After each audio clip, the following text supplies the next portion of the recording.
ಸ್ನೇಹಿತರೆ, ನೀವೀಗ ನೋಡ್ತಾ ಇದ್ದೀರಲ್ಲ, ಇದು ಟೊಮೊಟೊ ಪ್ಲಾಂಟೇಶನ್ನು. ಇದು ದಾವಣಗೆರೆ ಜಿಲ್ಲೆ ಜಗಳೂರು ತಾಲೂಕಿಂದಿದು. ನೋಡಿ, ಜಗಳೂರು ಭಾಗದಲ್ಲಿ ಟೊಮೊಟೊ. ಇದು ಎಷ್ಟು ದಿನದ್ದು ಅಂತಂದರೆ 1 ತಿಂಗಳ ಮೇಲೆ 25 ದಿನದ್ದು. ನೋಡಿ ಹೆಂಗೆ ಗಿಡ ಹೆಂಗಿದಾವೆ ನೋಡಿ. ಇದೊಂದು ಗಿಡ ನೋಡಿ ಕಾಣಿಸ್ತಿದೆ ಯಾವ ರೀತಿ ಇದೆ ಅಂತ. ನೋಡಿ ಈ ಗಿಡ ನೋಡಿ, ಫುಲ್ಲು ಗಿಡನೇ ಕ್ಲಿಯರಾಗಿ ತೋರಿಸ್ತೀನಿ ನೋಡಿ. ಅಷ್ಟು ಹೆಂಗಿದಾವೆ ಅಂತ ಗೊತ್ತಾಗುತ್ತೆ. ಹೂವು ಹೆಂಗಿದ್ದಾವೆ ನೋಡಿ. ಈ ಗಿಡ ಹೆಂಗಿದೆ ನೋಡಿ. ಹೈಟ್ ಎಷ್ಟೈತೆ ಅಂತಂದ್ರೆ ಒಂದೂವರೆ ಅಡಿನೂ ಇಲ್ಲ ಇದು. ಈ ಗಿಡ ಹಿಂಗೆ ಗಿಡಕ್ಕೆ ಇದು ಎಷ್ಟೈತೆ ಗಿಡ ನೋಡೋಣ. ಹೈಟ್ ಅದೆಲ್ಲ ನೋಡಿ ಇಷ್ಟೇ. ಯಾವುದು ಜಾಸ್ತಿ ಬ್ರಾಂಚಸ್ ಇಲ್ಲ, ಏನಿಲ್ಲ. ಹೂವು ಕಾದಿದ್ದಾವೆ, ಬಟ್ ಇನ್ನು ಜಾಸ್ತಿ ಇಲ್ಲ. ಈಗ ಹತ್ತತ್ರ 2 ತಿಂಗಳ ಗಿಡ ಅಂತಂದರೆ ಇಷ್ಟೊತ್ತಿಗೆ ಹೆಂಗಿರಬೇಕಾಗಿತ್ತು ಮಳೆಗಾಲದಲ್ಲಾಗಿದ್ದರೆ ನೀವೇ ಯೋಚನೆ ಮಾಡಿ ನೋಡಿ. ಈ ಗಿಡ ಅಲ್ಲಿ ಎಷ್ಟು ದೊಡ್ಡದಿದೆ, ಎಷ್ಟು ಚೆನ್ನಾಗೈತೆ. ಹಿಂಗೆ ಇಷ್ಟು ದೊಡ್ಡವು, ಇಷ್ಟು ಚೆನ್ನಾಗಿರೋ ಗಿಡ ನೋಡಿ. ಈ ಗಿಡ ತೋರಿಸ್ಬಾ ಇಲ್ಲಿ ನೋಡಿ. ಈ ಗಿಡ ಎಷ್ಟು ದೊಡ್ಡದೈತಿ. ಇದು ಎಲ್ಲ ಬ್ರಾಂಚಸ್ಸು ಎಲ್ಲ ಎಷ್ಟು ಚೆನ್ನಾಗಿ ಬಂದಿದ್ದಾವೆ. ಕಾಯಿ ಫ್ರೂಟ್ ಸೆಟ್ಟಿಂಗ್ ಎಲ್ಲ ಆಗ್ತಿದ್ದಾವೆ. ಆದರೆ ಇಂಥ ಗಿಡ ಜಾಸ್ತಿ ಇಲ್ಲ ನೋಡಿ. ಈಗ ನೀವು ಏನು ನೋಡ್ತಾ ಇದ್ದೀರಾ, ಇಂಥ ಗಿಡ ಎಲ್ಲೂ ಜಾಸ್ತಿ ಇಲ್ಲ ನೋಡಿ. ಹುಡುಕಿದ್ರೆ ಭಾಳಷ್ಟು ಕಡಿಮೆ ಗಿಡ ಅಂಥವು ಸಿಗ್ತಾವಷ್ಟೆ ನೋಡಿ. ಇದು ಆಲೆ ಹತ್ತತ್ರ ಇದು 2 ತಿಂಗಳ ಗಿಡ. ಇದು ನೋಡಿ, ಇದು ಎಷ್ಟೈತೆ. ಇವೆಲ್ಲ ಏನಾಗಿರ್ತವೆ ಅಂದರೆ ಗಿಡ ಸತ್ತೋಗಿರ್ತಾವಲ್ಲ ಬಿಸಿಲಿಗೆ, ಅದಕ್ಕೆ ಎಕ್ಸ್ಟ್ರಾ ತಂದು ಹಾಕಿರೋಂಥ ಗಿಡಗಳು ಇವು ನೋಡಿ. ಇವೆಲ್ಲ ಎಕ್ಸ್ಟ್ರಾ ಇನ್ನೊಂದು ಟೈಮಿಗೆ ತಂದು ಹಾಕಿರೋಂಥ ಗಿಡ ಇವು.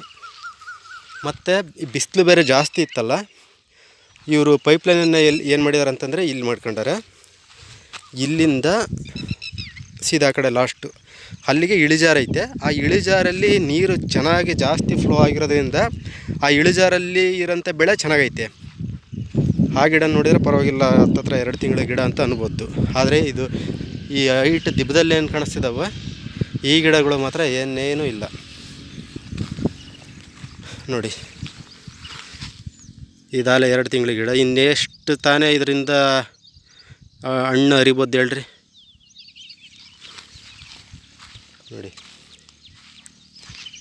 ಬಿಸಿಲು ಸ್ವಲ್ಪ ಜಾಸ್ತಿ ಐತೆ. ಇವತ್ತು ಜೂನ್ 1ನೇ ತಾರೀಕು. ಫುಲ್ಲು ಹೆವಿ ಬಿಸಿಲೈತಿ ಇಲ್ಲಿ ದಾವಣಗೆರೆ ಜಿಲ್ಲೆ ಜಗಳೂರು ತಾಲೂಕು. ಇದು ಬಿಸಿಲಿಗೆ ಒಂದು ಸ್ವಲ್ಪ ಫೋಟೋನು ವಿಡಿಯೋನು ಕ್ಲಿಯರಾಗಿ ಕಾಣಿಸಲ್ಲ ನೋಡಿ. ಎಷ್ಟು ಡಿಸ್ಟೆನ್ಸ್ ಐತೆ ಗಿಡ. ಇಲ್ಲಿಂದ ಇಲ್ಲಿವರೆಗೂ ಖಾಲಿ ಗಿಡ. ಇವೆಲ್ಲ ಅಲ್ಲೇ ಬಿಸಿಲಿಗೆ ಡೆತ್ ಆಗಿರೋಂಥ ಗಿಡಗಳು ಇವು ನೋಡಿ. ಎಷ್ಟೆಷ್ಟು ಗಿಡ ಹೋಗಿದಾವಂತ ನೋಡಿ. ಈ ಗಿಡದಿಂದ ಆ ಗಿಡದವರೆಗೂ ಸುಮಾರು ಒಂದು 4-5 ಗಿಡ ಇಲ್ಲ. ಇದು ಒಂದು 3/4 ಎಕರೆಗಿಂತ ಜಾಸ್ತಿ ಬರುತ್ತೆ. 5,000 ಗಿಡ ಹಾಕಿದ್ದಾರೆ ಇದಕ್ಕೆ. 1/4 ಅಡಿಗೆ ಒಂದೇ. ಲ್ಯಾಟ್ರಲ್ ಸೈಜ್ಗೆ, ಈ ಲ್ಯಾಟ್ರಲಲ್ಲಿ ಓಲೇನಿದಾವೋ ಅದ್ರ ಸೈಜ್ಗೆ ಹಾಕಿದ್ದಾರೆ. ಅದೇ ಪಾಯಿಂಟ್ಗೆ ನೋಡಿ. ಇಲ್ಲೊಂದು ಹಾಕಿದ್ದಾರೆ ನೋಡಿ. ಇಲ್ಲಿ ಲ್ಯಾಟ್ರಲ್ ಐತೆ, ಅಲ್ಲೊಂದು ಹಾಕಿದ್ದಾರೆ ನೋಡಿ. ಇಷ್ಟೊತ್ತಿಗೆ ಆಲ್ರೆಡಿ ಕಾಯಿ ಆಗಿರ್ಬೇಕಾಯ್ತು ನೋಡಿ. ಇಲ್ಲಿ ಇದಾವಲ್ಲ, ಈ ಥರ ಕಾಯಿ ಭಾಳ ಆಗಬೇಕಾಯ್ತು. ಎಲ್ಲ ಉದುರಿದಾವೆಲ್ಲ, ಹೂವೆಲ್ಲ ಭಾಳ ಉದುರಿದ್ದಾವೆ.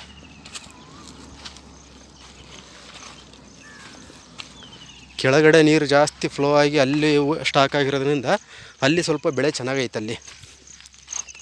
ಮತ್ತು ಅದ್ರಾಗೂ ಮಳೆ ಬೇರೆ ಬಂತಲ್ಲ ಒಂದು 15 ದಿನದ ಕೆಳಗೆ, ಅದು ಅರ್ಧ ಪ್ಲಸ್ ಪಾಯಿಂಟ್ ಆಯಿತು. ಇಲ್ಲ ಅಂದಿದ್ರೆ ಏನಿಲ್ಲ.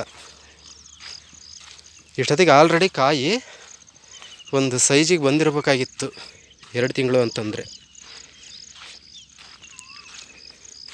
ಇನ್ನು ಕಾಯಿ ಜಾಸ್ತಿ ಹೂವೇ ಸೆಟ್ ಆಗ್ತಾ ಇಲ್ಲ ಇನ್ನು.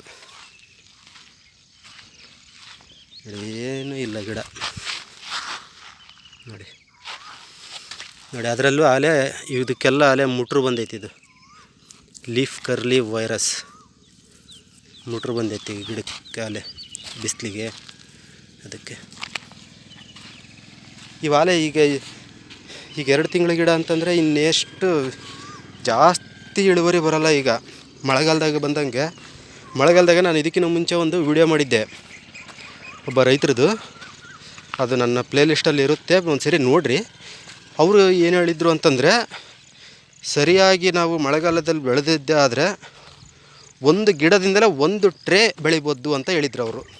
ಮತ್ತು ಅದರಂತೆ ಬೆಳೆದಿದ್ದರು ಕೂಡ. ಯಾಕಂದರೆ ಅವರು ಒಂದು 12-15 ಎಕರೆ ಫ್ಲಾಟು ಬೆಳೀತಾರೆ ಸ್ಟೆಪ್ ಬೈ ಸ್ಟೆಪ್ಪು. ಒಂದು ವರ್ಷದಲ್ಲಿ 4 ಸ್ಟೆಪ್ಪು ಬೆಳೀತಾರೆ. ಯಾವ ಟೈಮಲ್ಲೂ ಸಹ ಕಾಯಿ ಇಲ್ಲ ಅನ್ನೋಂಗಿಲ್ಲ, ಹಂಗೆ ಕಂಟಿನ್ಯೂ ಇರಲೇಬೇಕು ಅಂತ ಅವ್ರು ಹೇಳೋದು. ಮಳೆಗಾಲದಲ್ಲಿ ಸರಿಯಾಗಿ ಬೆಳೆದಿದ್ದೆ ಆದರೆ ಒಂದು ಗಿಡದಿಂದಲೇ ನಾವು 1 ಬಾಕ್ಸ್ ತೆಗಿಬೋದು ಅಂತಾರೆ, 15 kg ಬಾಕ್ಸು. ಅಂಥದ್ದು ಈ ಗಿಡದಿಂದ ಇನ್ನೆಷ್ಟು ಒಂದು 15 kg ಬಾಕ್ಸ್ ತೆಗಿಯೋಕ್ಕಾಗುತ್ತೆ ಈ ಗಿಡಗಳಿಂದ. ನೋಡಿರಿ ಪಾಪ, ನೋಡಿ. ಆದ್ರೂ ಇಳುವರಿ ಕಮ್ಮಿ ಆದ್ರೂ ಇವ್ರಿಗೆ ರೇಟ್ ಸಿಗುತ್ತೆ, ಅಲ್ಲೇ ವರ್ಕೌಟ್ ಆಗುತ್ತೆ ಇವ್ರಿಗೆ. ನೋಡಿ, ಡಿಸ್ಟೆನ್ಸ್ ಏನೇನೂ ಇಲ್ಲ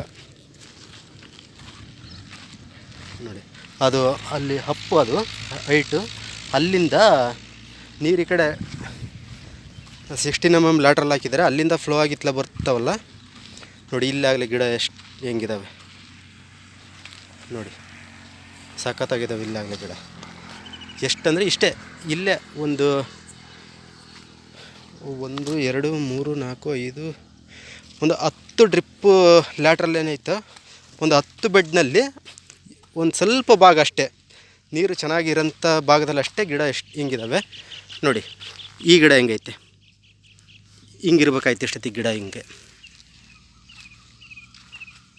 ಈಗ ಇಲ್ಲಿ ಕಾಣಿಸ್ತಿದ್ದಾವಲ್ಲ, ಈ ಗಿಡ ಸಖತ್ತಿದ್ದಾವೆ ಇವು. ಇಷ್ಟು ಸೈಜಿಗೆ ಬರಬೇಕಾಯ್ತು ನೋಡಿ. ಎಷ್ಟು ದೊಡ್ಡ ಗಿಡ ಆಗಿದೆ. ಇದೊಂದೇ ಗಿಡ ಇದು. ಇಲ್ಲಿ ನಾನು ಕ್ಯಾಮ್ರಾದಲ್ಲಿ ತೋರಿಸ್ತಿರೋದು ಇದೊಂದೇ ಗಿಡ ಇಷ್ಟು ದೊಡ್ಡದಾಗೈತೆ ನೋಡಿ. ಇದರಲ್ಲ ಫ್ರೂಟ್ ಸೆಟ್ಟಿಂಗು ಮತ್ತು ಹೂವು ಎಲ್ಲವೂ ಚೆನ್ನಾಗಿದ್ದಾವೆ ಇಲ್ಲಿ ನೋಡಿ. ಅಲ್ಲಿ ನೋಡಿ, ಹಿಂಗೆ ತೋರಿಸ್ತೀನಿ ನೋಡಿ. ಅಲ್ಲಿ ಆ ಭಾಗದಲ್ಲಿ ಅಲ್ಲಿ ವೈಟು ಪೈಪ್ ಕಾಣಿಸ್ತಾವಲ್ಲ, ಅದು ಇದು ಎಲ್ಲ ಒಂದೇ ಫ್ಲಾಟು. ಬಟ್ ಅಲ್ಲಿ ಹೆಂಗೆ ಕಾಣಿಸ್ತಾ ಇದ್ದಾವೆ ನಿಮಗೆ, ಇಲ್ಲಿ ಹೆಂಗೆ ಹಚ್ಚ ಹಸಿರಾಗಿ ಕಾಣಿಸ್ತಿದೆ ನೋಡಿ. ಹಿಂಗಿರ್ಬೇಕಾಗಿತ್ತು ಹಿಂಗೆ.